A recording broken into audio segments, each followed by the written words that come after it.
أبو قيلة من ليبيا، وهو صحفي وكاتب ليبي. تفضل سيد أسعد.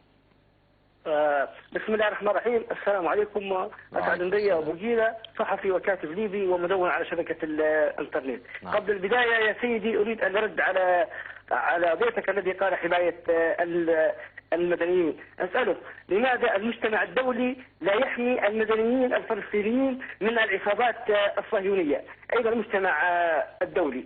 وأدخل في صلب الموضوع وأقول أن الموقف الدولي والدول الاستعمارية تكيل بمكيالين ويقولون كلام غير معقول. الموقف الدولي والدول الاستعمارية تقول يجب على القذافي أن يرحل من ليبيا، والحقيقة أقول أن معمر القذافي رحل من ليبيا منذ 33 سنة عندما سلم السلطة والثروة والسلاح للشعب الليبي.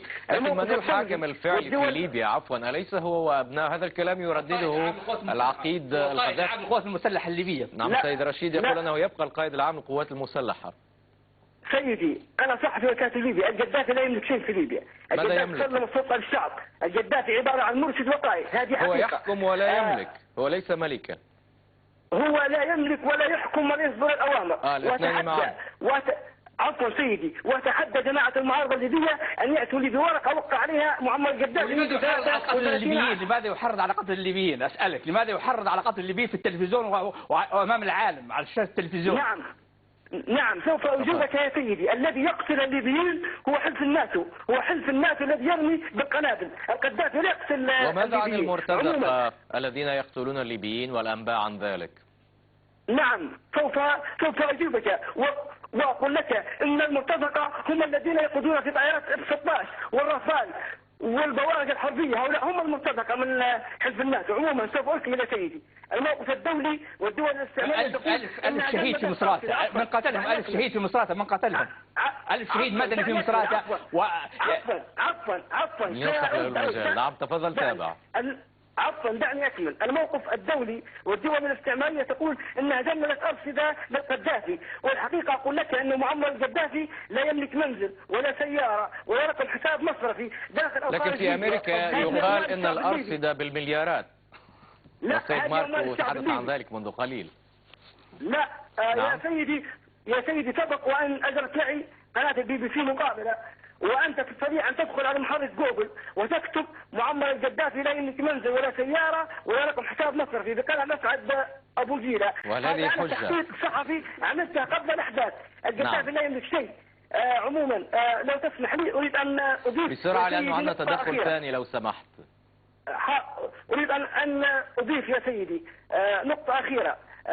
اسمح لي أن أقول أن حزب الناتو الاستعماري يواصل قتل مئات الليبيين وتدمير البنية التحتية. أين حماية المدنيين؟ وهنا أتساءل لماذا المجرم أوكامبو مدعي المحكمة الجنائية الدولية لا يحقق في جرائم حزب الناتو؟ عفوا هو مدعي وليس مجرم. دعنا نسمي الأشخاص بصفاتهم وأسمائهم الحقيقية. عفوا سيدي، كلمة أخيرة سيدي. تفضل. عفوا كلمة أخيرة.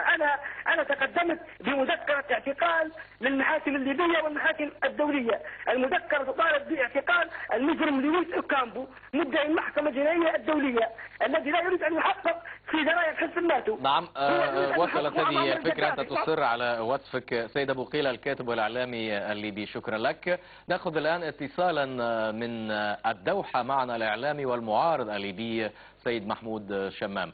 سيد شمام، هل يمكن القول أن المجلس الانتقالي الوطني الانتقالي الليبي بدأ يحقق اختراقات دبلوماسية لافتة في الدول الغربية رغم التعثر على المستوى العربي؟ أولا أنا أسأل كم لدي من الوقت حتى أرد على كل الترهات التي طرحت في برنامجك سيدي؟ كم لدي؟ نحن نسمح للجميع بالتدخل سيد محمود ونربو على وصفها بالترهات. تفضل. لا كم لدي من الوقت؟ تفضل. كم لدي من الوقت أنا أسألك؟ لديك متسع من الوقت يكفي لعرض النقاط التي تريد أن تعرض. لا كم لدي من الوقت؟ أنا أعرف البرنامج سينتهي بعد 7 دقائق، أليس كذلك؟ نعم. على كل تنظيم الوقت وإدارة. أنا أعتذر. تفضل سيد محمود، أنت إعلامي وتدرك قيمة الوقت. المنتج المنفذ عندما اتصل بي قال أنت ستكون ابتداء من الساعة 6. الآن أدخلتني على كثير من الترهات وكثير من الأكاذيب لتطلب مني كأنك تريد أن تحلل هذه الحلقة بي. لا سيد ولهذا محمود، أنا أعتذر عن المشاركة بعد هذه الغوغائية التي سمحت بها في برنامجك، وبعد أن اختصرت لي الوقت في ليس أنا من يختصر، ربما تعذر الاتصال قبل ذلك. سيد محمود أنت إعلامي وتعرف لم يحصل أي اتصال. الإكراهات الفنية، ربما هناك إكراهات فنية إلا الآن. لا أعتقد أن لا أستطيع أن أشارك ب. على كل نحن نرحب بمداخلتك فيما تبقى من الوقت إن أردت، وهذا حقك. وأعتذر. شكرا لك سيد محمود شمام الإعلامي والمعارض الليبي. على كل نعود إلى القاهرة. دكتور محمد سليمان، تجميد الأرصدة الليبية في أمريكا وصفت بأنها خطوة أمريكية أيضا جريئة، وإن تأتي بعد تردد دبلوماسي لضخ أموال ومنح الدعم الكافي للثوار. كيف تنظر إليها أنت؟ أنا للأسف الشديد أول أرد على محمود شمام الذي استخف بهذا البرنامج وبالضيوف وسمى الكلام الذي نتحدث عنه ترهات، بل هو الذي يتحدث عن ترهات ومعروف يعني أجندته وتبعيته لقطر، ولذلك فلا أرد عليه ولا أدخل في جدال. نعم، فلنمضي إلى الجواب. عموما بالنسبة للأرصدة هذه تعتبر قرصنة وتعتبر أيضا بادرة خطيرة في القانون الدولي أن تجمد أموال دولة ليبية ويطلق عليها أنها أموال القذافي، بغض النظر أن القذافي يملك حساب ولا يملك حساب، هذا شكل ثاني لا نريد أن ندخل في هذا الجدل. هذه الأموال أموال ليبية، أموال الحكومة الليبية من أصول وحسابات واستثمارات، وبالتالي تجميدها وإعطاء طرف هذه الأموال على حساب الطرف الآخر تعتبر هذه بادرة خطيرة أيضا في التشريع الدولي، على أساس أنها دعم لجهة على حساب جهة ثانية. الشعب الليبي في المنطقة الغربية أيضا محتاج إلى الغذاء، محتاج إلى الدواء، محتاج إلى هذه الأموال ليسير دفة الحياة، وبالتالي من الجريمة أن تستقطع هذه الأموال وتعطيها لجانب آخر على حساب جانب ثاني، رغم أن قرار الكونغرس أو قرار الحكومة الأمريكية جاء بتجميد جميع الأرصدة الليبية. لكن هي أموال ليبية في الحقيقة سيد محمد، هي أموال ليبية وليست أموال القذافي، هي أموال ليبية وليست أموال بها، إن كان الأغلبية يرون ذلك. الأموال الليبية، نعم أنا معاك. الشعب الليبي يا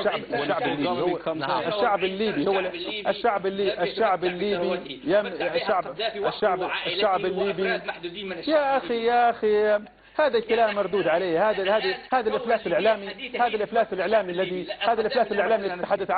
تتحدث عنه أرصدة القذافي والشعب الليبي مهضوم، والشعب الليبي انظر إلى مصراتها نفسها، مصراتها تضاهي دول أوروبية، المصانع كلها في مصراتها، البنية التحديدية كلها في مصراتها، الاقتصاد كله في مصراتها. الأمم المتحدة وقانونية الأمم المتحدة ليست إذا كانت تحت الأمم المتحدة وتحت طائلة الأمم المتحدة، فلماذا الكونغرس الأمريكي وجون كيري يخرج علينا بتشريع أو بمسوغة تشريع يريد أن يستقطع هذه الأموال وتسيرها لجانب آخر؟ إذا دعي الأمم المتحدة هي الحكم في هذه القضية. نعم، شكرا دكتور محمد. تفضل سيد مالك. $30 billion of assets. هناك 30 مليار من الدولارات في قيمة هذه الأصول في بعض الدول الأوروبية وفي كندا والولايات المتحدة. هذه الأموال الحكومة الأمريكية لا تسعى إلى السيطرة عليها، إنها فقط تم تجميدها في أصول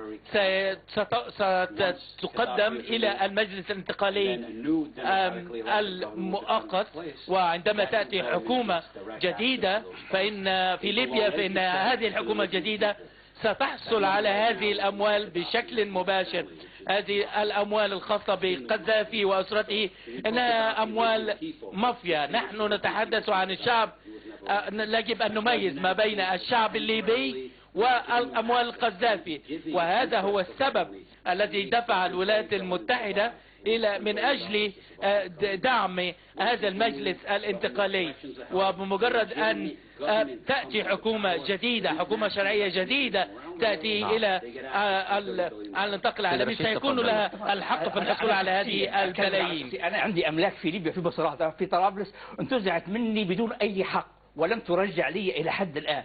الثروة هذه اللي هي 42 سنة لم يشمها حتى شم الشعب الليبي. كانت لعمل إرهاب في العالم، كانت لعمل لمساعدة رؤساء دول في الانتخابات، كانت لعمل مؤتمرات داخل ليبيا، مؤتمرات للقذافي وتأليه القذافي. الشعب الخدمات الصحية صفر في ليبيا، لا توجد خدمات تعليمية، لا توجد حتى البنية التحتية، حتى البنية منهارة تماما، مقارنة بدولة غنية كليبيا. فهذه مأساة.